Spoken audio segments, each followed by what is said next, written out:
Programang ito ay rated SPG. Striktong patnubay at gabay ng magulang ang kailangan. Maaaring may masiselang tema, lengguwahe, karahasan, sexual, horror o droga na hindi angkop sa mga bata.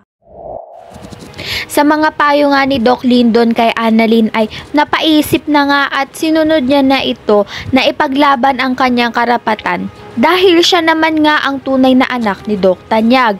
Kaya naman kasama si Regan, nagpunta sila sa bahay ni Doc Tanyag.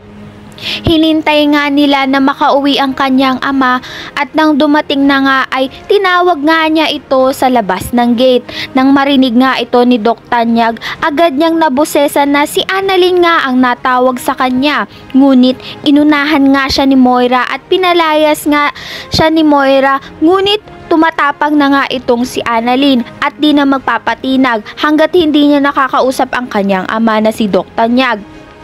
Kaya nga nang lumabas na nga itong si Doc Tanyag, wala nang magagawa ito si Moira at nagkausap na rin sila ni Annalyn at binigyan nga ni Annalyn ng stiko ang kanyang ama nang bumalik na nga ang alaala niya. Subalit patuloy pa rin ang pagluloko ng mag-inang Moira at Zoe kay Doc Tanyag.